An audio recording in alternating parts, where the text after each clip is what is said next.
Salam sepak bola. Ya, pagi tadi baru kelar. Ada FA Cup, ada Serie A, dan juga ada Liga Spanyol. Ya, kita ulas dulu mulai yang pertama dari Southampton ketemu Arsenal. Ya, Southampton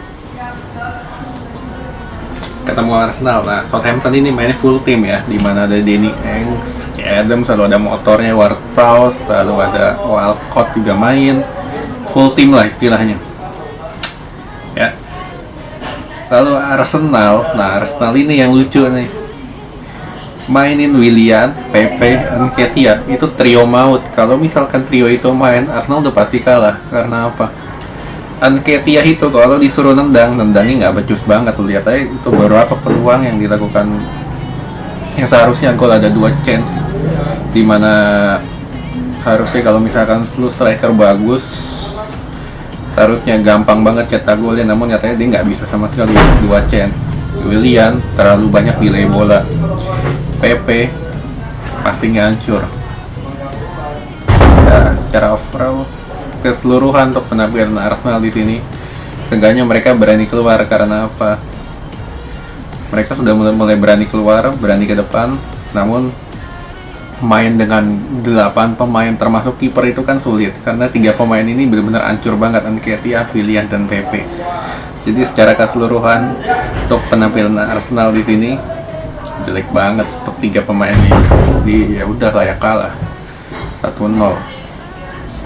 Ya, proses golnya juga lo nanti bisa lihat sendiri lah gimana buruknya koordinasinya. Oke. Yang kedua, kita ke Udinese Inter. Udinese Inter 0-0.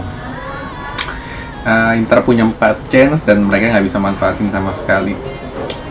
Ya, kalau misalkan kalian tahu polanya Inter kan cuma satu, lini tengah nggak bisa, ya udah pakai sayap, crossing silang, crossing direct. Kalau misalkan itu udah buntu, udah mereka nggak bisa ngapa-ngapain. Jadi terbukti juga Udinese parkir bus dan Inter nggak bisa ngapa-ngapain. Ya beruntung lah, Udinese ini kan strikernya Castro ya, ini nggak bisa cetak gol. Ya Inter selamat lah, dapat 1 poin. Oke. Lalu ke Tottenham City. Ya, City ini tampilnya 4-4-2 ya. Banyak pemain muda. Ya, bukan pemain muda juga istilahnya, pemain cadangan lah. Ada Thomas Doyle, Tara Hallwood dengan kiper Jack Steven. Oke. Nah, City ini sampai menit ke-70-an nggak bisa cetak gol. Karena pemain Tottenham ini begitu defensif dan melakukan pertahanan yang menjurus ke dalam gawang sehingga pemain City kesulitan. Nah, baru memasuki menit ke-70-an dibuka oleh Phil Foden yang dengan konsentrasi pemain Tottenham yang udah mulai menurun, baru lahirlah 3 gol tambahan, terutama dari Jesus dan juga Ferran Torres yang melakukan kill the game. Ya, ini seharusnya City ini nggak terlalu ada masalah lah, karena sistemnya mereka udah jalan. Oke, nah kita ke selanjutnya. Ada Real Madrid ketemu Deportivo Alaves. Nah, Madrid ini yang gue mau kasih tahu, kalau misalkan lini tengahnya diberikan space, maka ya begitu mudah Madrid untuk bisa cetak gol. Ya, terutama terlihat juga bagaimana dari Benzema yang menerima umpan dari cross, begitu juga dengan Hazard yang menerima umpan dari cross. Maka dari itu peluang Madrid ini sebenarnya ada di lini tengahnya, trio tengahnya itu aja. Karena di sini para pemain Alaves nggak terlalu memberikan pressure yang tinggi lah istilahnya. Mereka berani bermain terbuka. Untuk Alaves yang gue salut juga, lo lawan Madrid berani main terbuka, istilahnya lo bunuh diri. Ya, terbukti juga babak pertama Madrid udah unggul 3-0. Ya, di babak kedua Madrid sempat kayak terkecoh ya, ketika Jose Lu mampu memanfaatkan ruang yang bisa dicetak gol. Gawang Courtois lewat sundulannya itu. Ya, sebenarnya itu kalau Ramos sih bisa dicegah lah. Ya, lu milih tahu kan, bek baru muda, nggak bisa salahin dia juga. Nah, disusul oleh gol tambahan dari Benzema yang memanfaatkan umpan dari Casemiro atau cross itu yang terakhir. Madrid kill the game 4-1. Jadi kuncinya Madrid di lini tengahnya di match ini secara keseluruhan juga. Oke. Nah, kita yang terakhir, AC Milan. Nah, ini yang menarik nih. Milan ketemu Atalanta. Milan mainin Pierre Kalulu di sektor sektor defender, lalu Meite, Tonali dan Kessie di lini tengah, lalu Casilejo, Ibra dan Rafael Leo. Nah, sebenarnya di sini Meite ini kan baru ya, pemain baru, langsung diturunin ketemu tim yang kualitasnya sepadan Atalanta, yang gak heran juga mesinnya nggak jalan sampai digantiin oleh si Brahim Diaz.